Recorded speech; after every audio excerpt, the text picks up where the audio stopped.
Bonjour à toutes et à tous et bienvenue dans ce nouvel épisode Benvox. C'est presque Noël, j'espère que vous profitez bien de cette petite pause hivernale pour vous réchauffer en famille ou entre amis et peut-être aussi pour penser à l'année prochaine. Qu'est-ce que vous voulez faire de plus? Qu'est-ce que vous voulez apprendre ou améliorer?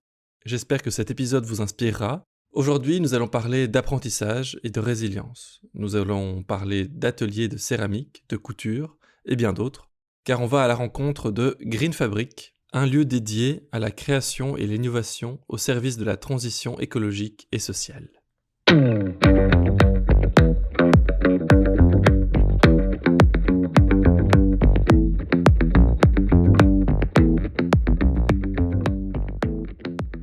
Bonjour Valentine.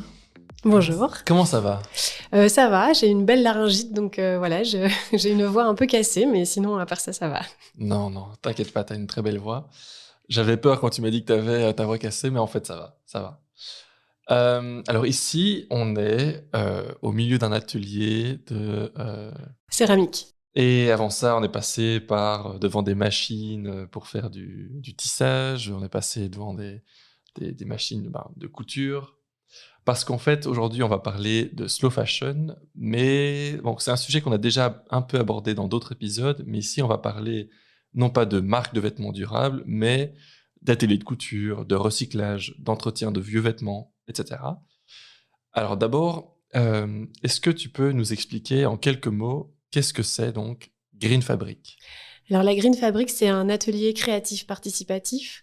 Il y a plusieurs pôles, en fait, dans la Green Fabric. On a, comme tu disais, le pôle workshop. Donc, c'est le pôle dans lequel on donne des ateliers pour le grand public. Ça peut être de la céramique, il y a de la couture, il y a du tricot machine, des ateliers zéro déchet.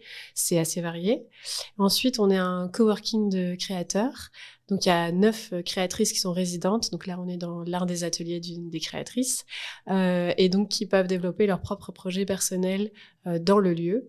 Et on a aussi un Fab Lab textile, donc des machines qui peuvent être utilisées à l'heure, à la journée, enfin comme un Fab Lab, mais c'est des machines textiles. Donc une brodeuse, machine à coudre, machine à tricoter, à tuft. Il y a vraiment plein de machines qui sont utilisables donc par des personnes extérieures à l'heure, à la journée, par les résidents du lieu, voilà. Et alors, le tout dernier point, c'est qu'on a une mercerie de seconde main. Et donc, en fait, au début, enfin, on y reviendra certainement à la suite de l'épisode, mais voilà, le projet, c'est vraiment de travailler qu'avec des matériaux récupérés, durables, en circularité, quoi.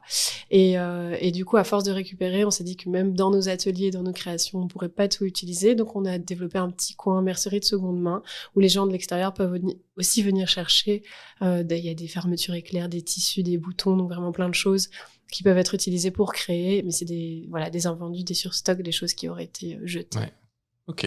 Mais alors, est-ce que tu peux par exemple donner un exemple des workshops? Comment ça se passe exactement? Tu dis que tu as un workshop par exemple je sais pas moi, de tissage. Alors, c'est combien de personnes et qu'est-ce qu'on fait?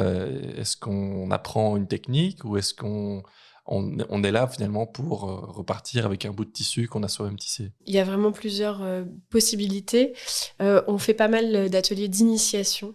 Que ce soit à la couture, à la broderie. Tissage, c'est en pause parce qu'il y a une nouvelle créatrice qui fait du tissage qui est arrivée là début novembre, donc juste le temps de remettre en route les ateliers. Mais donc en fait, souvent, effectivement, on essaye vraiment de faire des ateliers où les gens peuvent repartir avec quelque chose. C'est toujours plus gratifiant. Après, c'est des ateliers d'initiation. Enfin, une partie de nos ateliers, c'est des ateliers d'initiation. Et donc, du coup, voilà, si c'est une initiation de tissage, on va clairement repartir avec quelque chose qui fait 5 sur 5. Le temps d'apprendre la technique, d'essayer différents points, etc. Les ateliers couture, on essaye de faire des ateliers couture à thème où c'est un t-shirt et donc les gens repartent avec un t-shirt. Voilà, on prépare vraiment au maximum. Et après, il y a plutôt des sessions, on va appeler ça comme ça, que ce soit en céramique ou en couture, où là, les gens, en céramique, par exemple, ils viennent toutes les semaines. En couture, ça va être une fois par mois. Et donc là, voilà, les gens développent leurs projets au fur et à mesure des différentes sessions. Donc c'est un peu les deux, quoi. Les initiations en one shot et puis les sessions à plus long terme. Ouais, c'est ça. Peut-être que les gens vont commencer avec l'initiation et puis quand ça leur plaît, ils vont se dire ok, je vais faire mon petit projet, venir. Voilà, c'est ça. C'est vraiment de se dire, comme ça, les gens, ils ont l'occasion de tester. Est-ce que ça me plaît comme technique? Clairement, voilà, un tissage, parmi les premiers ateliers qu'on avait donnés. Et il y avait plein de gens qui disaient, ça a l'air trop chouette, mais j'ai quand même envie de voir si ça me plaît. Et puis après, les initiations, elles proposaient des perfectionnements, etc. pour les gens qui accrochent, quoi. Et du coup, les initiations, c'est pas cher. C'est... Ouais, un ordre d'idée déjà de prix pour... Oui, justement, en fait, on fonctionne principalement en prix libre à la Green Fabric. Donc, avec quoi comme prix indiqué, du coup? Voilà, en fait, on a fonctionné pendant 1 an avec des prix fixes. C'est toujours assez difficile de fixer les prix. Le bon calcul, c'est de se dire, OK, combien je suis censée gagner, moi, de l'heure, combien de temps j'ai pris à le préparer, combien de temps je le donne, et puis aussi c'est le nombre de personnes, donc ça c'est aléatoire, si c'est complet ou si ça l'est pas, donc ça c'est toujours un peu... Donc voilà, pendant 1 an on a un peu fixé nos prix sur cette base-là. On se disait qu'on allait essayer de chercher des subsides pour pouvoir proposer des ateliers qui soient gratuits, le but c'est vraiment d'être accessible au plus grand monde. C'est pas facile d'avoir des subsides.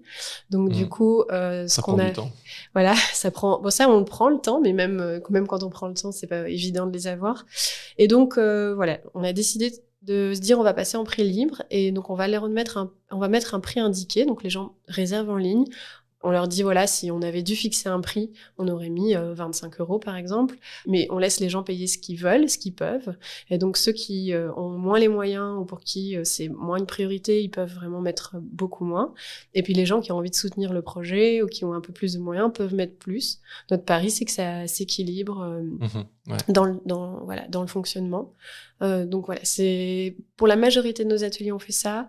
Pour les ateliers céramiques, on le fait pas parce que la céramique, il y a vraiment beaucoup de frais, beaucoup de travail derrière. La matière, du coup, peut-être la plus matière, cher. le four, Donc ça, c'est vraiment quelque chose qui était trop compliqué. Donc on fait pas pour la céramique. Enfin, la céramiste ne le fait pas. Mais pour tous les autres ateliers, à part les créateurs extérieurs, où eux, ils fixent souvent leur prix, on leur laisse la possibilité, mais souvent on préfère avoir un prix fixe. On met du prix libre. Voilà. Ok, très bien. Mais donc, tu dis qu'il y a aussi d'autres créateurs qui peuvent venir utiliser le matos que vous avez ici, en plus donc des 9 personnes qui travaillent ici. Oui, donc en fait, les 9 personnes qui travaillent ici, qui sont résidentes, donc qui ont leur propre atelier, le deal, c'est que chaque personne anime un atelier par mois. Au minimum. Donc les personnes qui veulent en animer plus peuvent, mais on demande à chaque créatrice d'animer au moins un atelier par mois. Le but, c'est vraiment de faire le lien entre les créateurs et le grand public, vraiment d'avoir ce lien. Il y en a qui vont travailler un peu plus artistique, d'autres qui est vraiment plus pratique, on va dire. Mais voilà, c'était vraiment de se dire, on fait du partage, de la transmission de savoir-faire, etc. Et donc c'est une des bases du projet. Mais après, effectivement, il y a des créateurs extérieurs qui ont envie de donner des ateliers, que ce soit des créateurs ou des animateurs d'ateliers, en fonction de ce qu'ils font. Et là, ils peuvent venir utiliser l'espace. Nous, on prend un petit pourcentage de ce qu'ils gagnent sur l'atelier. Et du coup, ils peuvent utiliser les machines, l'espace, d'accord, pour etc. eux aussi réaliser des ateliers. C'est ça, organiser exactement. Des ateliers. Mais donc, ce chiffre de 9 résidents, est-ce qu'il est fixe ou bien en fait d'autres pourraient venir et s'intégrer au projet de Green Fabric? Alors les résidents c'est fixe parce que en fait donc on a un bâtiment où il y a 9 espaces individuels. En vrai il y en a 8 mais il y en a 2 qui partagent un atelier. Donc ça c'est fixe. Par contre il y a des formules d'abonnement, donc des gens qui peuvent venir utiliser les espaces communs. Et là, qui peuvent venir un jour semaine, 2 jours semaine. Donc, et là, c'est encore dispo, quoi.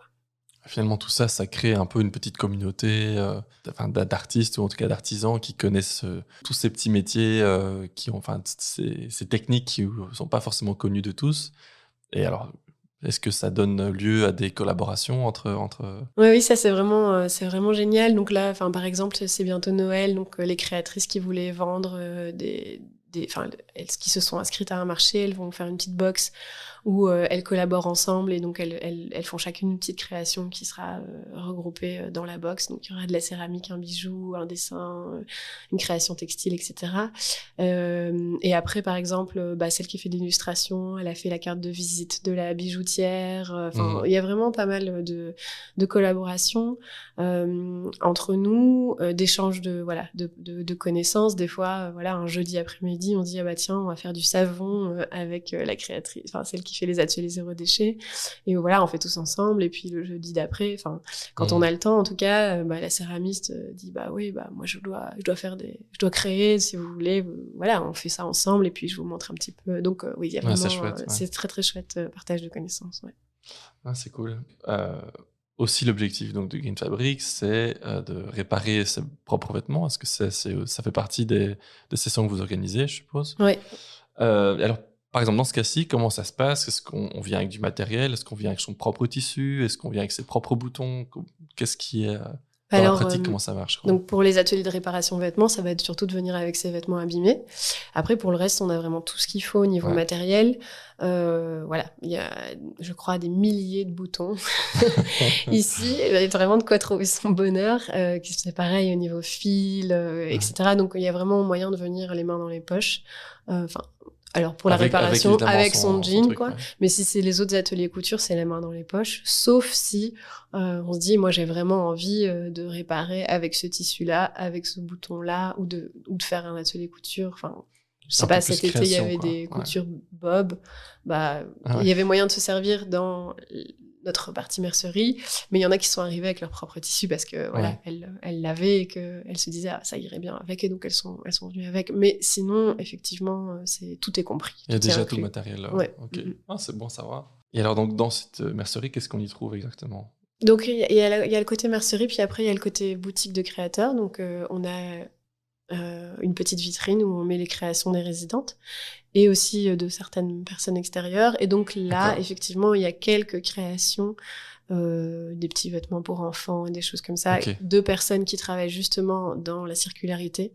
Après, l'espace n'est pas immense, donc il y a vraiment quelques petits trucs. Mais par contre, on a fait un pop-up en juin, on va faire un marché de Noël au mois de décembre, où là, on investit un espace plus important au rez-de-chaussée de la Green Fabric pour la boutique. Et là, du coup, il y a les créateurs résidents qui proposent plus que ce qu'il y a au quotidien, et des créateurs extérieurs qu'on vient inviter à venir participer à notre marché de Noël. Pour exposer pour qu'ils puissent vendre aussi leurs créations, effectivement. Et donc là, il y a des choses qui sont fabriquées, qui sont déjà transformées, quoi. Parce que sinon, la mercerie, c'est vraiment du tissu, des boutons, des fermetures éclairs. C'est ça, donc il n'y a pas de magasin de seconde main ou quoi que ce soit, quoi. Non. Ça, c'est encore autre chose. On aimerait bien, hein, mais... Pour une autre fois. Voilà. Quand le projet sera plus grand. Donc, je comprends bien tout l'aspect, du coup, partage de savoir et le fait de travailler soi-même sur ses propres vêtements ou sur sa propre céramique ou ce genre de choses. C'est la création. Qu'est-ce qui t'a donné envie de lancer Green Fabric? Qu'est-ce qui t'a mené à ce projet, en fait? Mais donc moi, à la base, je suis ingénieure architecte, donc j'ai pas forcément une formation créative, ou en tout cas liée au textile. Créative, oui, les architectes sont quand même assez un peu créatifs. Oui, mais c'était en Polytech, alors bon. Mais bon, voilà. Donc voilà, c'était pas... J'ai travaillé pendant 10 ans dans ce domaine-là, et à côté, je faisais de la couture et du tricot. Donc bon, j'ai toujours été vraiment... dans l'écologie, le durable, etc. Donc, quand je travaillais comme ingénieur architecte, je travaillais dans la performance énergétique des bâtiments. Donc, ça a vraiment toujours fait partie de moi, ce côté économie, d'énergie, réduction de l'impact environnemental, etc. Mais donc, voilà, je faisais de la couture et du tricot. Et donc, il y a 3 ans maintenant, déjà, c'était le Black Friday, donc il y a vraiment 3 ans pile.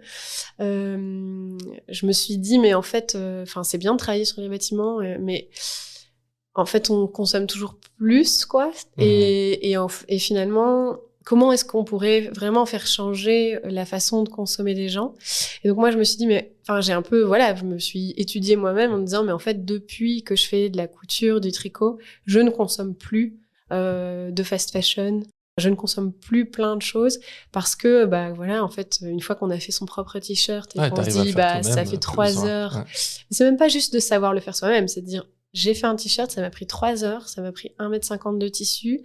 Le tissu, au prix normal, c'est plus ou moins entre 5 et 10 euros du mètre, on va dire. Enfin bon, bref. Et c'est là qu'on fait le calcul et qu'on se dit, mais comment c'est possible que ça vaille 5 euros dans une enseigne de fast fashion? Et donc, c'est vraiment ce truc de prendre conscience du temps que ça prend. Évidemment, ils vont un peu plus vite que tout seul dans sa maison, Ouais. mais même, c'est pas incompressible, c'est pas des machines qui créent les vêtements. Plus C'est le des gens. transport, plus plein de choses. Voilà, Ouais, il non, faut c'est faire pas pousser le possible. coton, il faut créer le tissu, il faut le découper, il faut le coudre, et ça coûte 5 euros au final.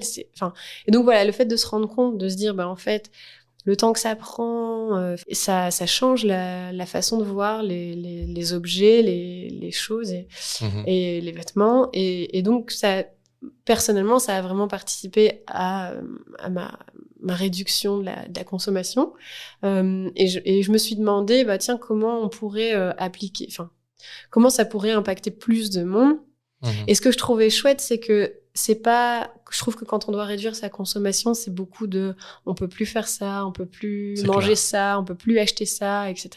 Et là, c'était de se dire, non, en fait, prenons-le dans le sens inverse et dire, maintenant, tu sais faire ça, tu peux faire ça, voilà, tu sais réparer, tu sais coudre, tu sais faire ton bol en céramique. Voilà, c'est vraiment plutôt de le voir un peu Plutôt dans que de l'autre sens. s'enfermer, plutôt de Ouais. s'ouvrir une autre possibilité, quoi. Exactement. Et donc, se donner des capacités, se donner de l'autonomie, ne plus être ultra dépendant, en fait. Voilà. Et donc, c'était ça un peu le postulat de base. Donc ça, c'est le côté pour les ateliers, etc. Puis c'était aussi le côté, en fait, il faut supporter les créateurs locaux parce que eux, la concurrence internationale de choses qui valent que d'elles, c'est pas évident de faire sa place. Et donc c'était ce côté de dire, on va aussi supporter les créateurs en leur donnant, en mutualisant l'espace, les machines, les compétences, Ouais. et voilà, en donnant un peu une aide aux créateurs. Ok, ouais. Dans cet esprit, est-ce que les tissus que tu récupères, que tu utilises, tu les choisis, tu les sélectionnes justement via une filière qui est plus ou moins écolo, quoi? Non, c'est un peu, il faut choisir son cheval de bataille. Soit on travaille avec des matières qui sont durables, locales, etc. Mais du coup, c'est pas vraiment de la récupération, c'est plutôt de la création, redévelopper une filière, etc. Et ça, je pense que c'est hyper important. Et après, le côté récupération, effectivement, le côté récupération, même moi, personnellement, quand je me fais des vêtements, c'est un peu un dilemme. Est-ce que j'utilise des tissus de récup où je sais que c'est pas top la composition et la teinture, etc. Ou alors, est-ce que je vais acheter du neuf, mais qui est durable? Parce qu'en fait, de la récupération durable, il n'y a pas beaucoup. C'est vraiment tout ce qui est produit en matériaux bio, etc. C'est plutôt bien utilisé. Donc ça arrive que je récupère des choses qui soient Ecotex ou bio, mais voilà, c'est un peu, il faut choisir entre les deux. Donc moi, j'ai plutôt choisi la récup, vraiment de tout ce qu'il y a, parce qu'en fait, c'est ça qui est dingue, c'est que dès que, comme je disais, le côté mercerie à la base c'était le seul point qui faisait pas partie du projet à la base. Mais en fait, on a commencé à récupérer et là, on s'est rendu compte de tout ce qu'il y avait et tout ce qui traînait chez les gens. Et du coup, on s'est dit, mais en fait, il y a vraiment moyen de faire quelque chose avec ça et de le revaloriser au maximum, donc dans nos ateliers, dans nos créations et puis à la revente, quoi. Et donc, tu les récupérais où? Tu dis chez les gens, donc quoi, ils allaient mettre à la poubelle et toi, tu passais par là et tu te disais non, jetez pas ça. Donc il y a des gens qui passent devant, une ancienne couturière qui arrive en disant voilà, moi j'étais couturière, j'ai 2 mannequins, des tissus, des boutons, enfin bref, est-ce que ça vous intéresse? Et donc voilà, les gens ils nous ramènent des choses. Donc il y a des anciens couturiers, des créateurs, des particuliers qui font de la couture chez eux, qui se rendent compte qu'au bout de 3 ans ils n'ont pas utilisé tous ces tissus-là et voilà, ils font des tris, ça fait plus quoi en faire et qui viennent le déposer. Chez des marques aussi, il y a des marques qui font ils font produire des tissus, des prototypes, des choses comme ça, et en fait finalement la couleur va pas, finalement ils font pas le modèle, etc. Ils se retrouvent avec des rouleaux entiers de tissus qui sont pas utilisés. Et alors j'ai aussi des créateurs locaux, des gens qui font, par exemple on travaille avec un atelier qui fait des meubles, et eux ils font du recouvrement, et donc voilà, ils ont une commande pour 2 canapés, ils commandent un rouleau, en fait il reste 4 mètres sur le rouleau, ils vont plus jamais rien en faire parce qu'ils ils passent à la commande suivante, et du coup ça avant c'était jeté, et donc maintenant ils nous appellent en disant voilà, on a fait notre petit tri, tout ça on va pas l'utiliser et nous on vient le chercher, quoi. Ok, ouais, c'est bien.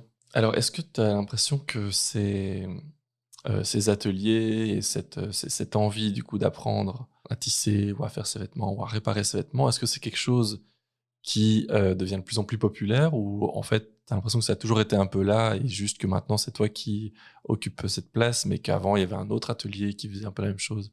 Je te demande ça parce que j'ai l'impression que avec le début du Covid, il y avait eu une espèce de conscientisation de la population de manière générale et que ça avait... On espérait tous que c'est un impact énorme sur la manière de consommer. Et dans les faits, je me demande si c'est toujours le cas ou bien si c'était juste les gens ont pris un gros coup de conscience, mais en fait, ça n'a rien changé, quoi. Nous, on a ouvert au mois de juin 2020. Donc, du coup, vraiment, En plein Covid. c'était censé ouvrir avant d'ailleurs, donc en plein Covid. Et on a pu donner nos premiers ateliers fin juin. On a eu énormément de monde, énormément de monde. Les gens étaient vraiment en attente d'activités. Il y en a plein qui m'ont dit, j'ai passé 3 mois, en fait, je sais rien faire. Donc, je me dis, enfin voilà, j'aimerais bien savoir broder, savoir un peu occuper son temps de façon créative, de façon utile, enfin, et créative, quoi. Donc, on a eu énormément de monde, effectivement. Je pense que plein de gens ont eu des réflexions comme la mienne en disant il faut qu'on change les choses, etc. Qu'il y a pas mal d'ateliers qui ouvrent pour apprendre à faire soi-même, ou qui proposent des workshops, etc. Et c'est super, vraiment. Mais par contre, effectivement, comme je te disais tout à l'heure, au début, en août, septembre, octobre, on a senti vraiment une grosse baisse de la participation aux ateliers. Et donc, je pense que c'est lié à 2 choses. Je pense que d'abord, au mois de septembre, il y a vraiment eu la reprise de la vie un peu normale. Et donc, avant, les gens, ils étaient en télétravail. Donc, de venir à un atelier le soir, c'est vraiment la bulle d'air, quoi. Vraiment, de se dire, là, je vois du monde, je fais un truc et tout. Et là, on est un peu revenu dans les anciennes habitudes, aller au boulot toute la journée, avoir un peu moins de temps à se consacrer, en fait, tout simplement. Et puis, effectivement, un peu oublier ce qu'on s'était dit sur changer notre façon de consommer, train de vie a repris, etc. Voilà, on est revenu dans l'ancienne vie, quoi.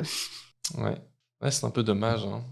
Comment tu fais pour, en fait, te lancer en plein Covid? C'est pas le moment le plus facile pour lancer un projet, je suppose. Non, mais en même temps, ça donnait tellement encore plus de sens, quoi, parce que dans la première vague du Covid, enfin, le premier confinement, on a vu avec l'histoire des masques en tissu, on s'est rendu compte qu'en fait, les savoir-faire locaux étaient super importants, parce que les personnes qui ont répondu à la pénurie des hôpitaux, des masques, enfin voilà, des masques dans les hôpitaux, dans les EHPAD, etc., c'est les couturières locales.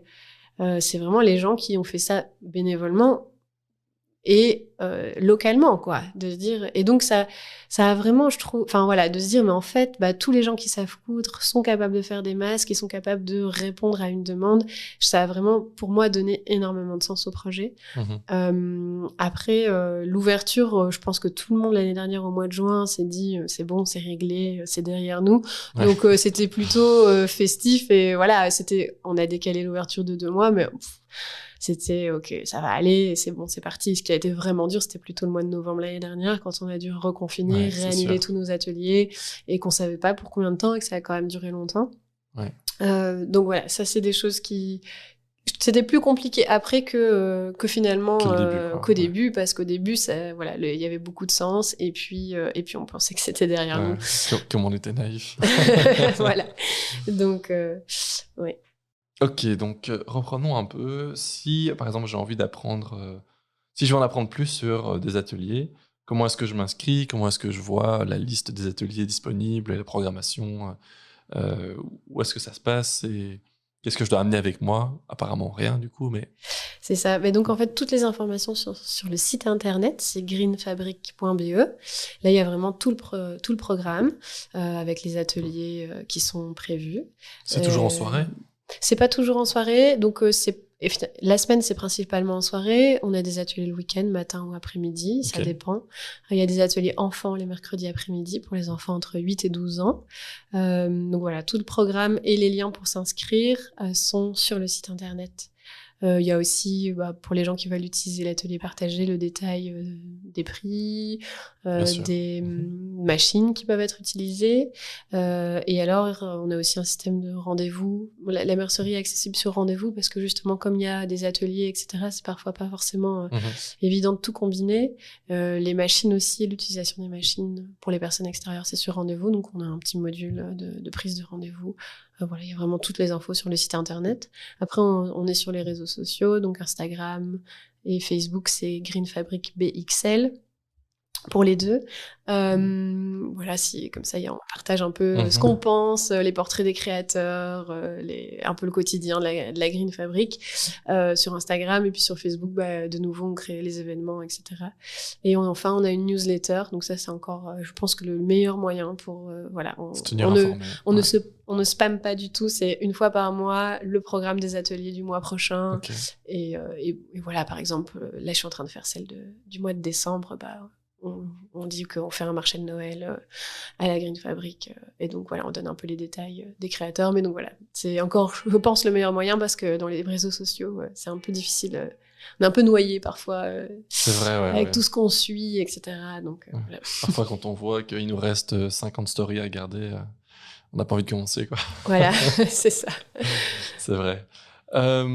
Comment vous organisez par rapport au Covid? Est-ce qu'il y a des règles, X personnes maximum par atelier, masque obligatoire, ce genre de choses? Oui. Covid Pass Non, heureusement, on n'a pas le Covid Pass. Ça serait quand même compliqué. De toute façon, à chaque fois, il y a une animatrice, et donc, au final, on est quand même souvent aux alentours de 6 participants maximum, parce que au-delà, c'est compliqué pour l'animatrice de gérer.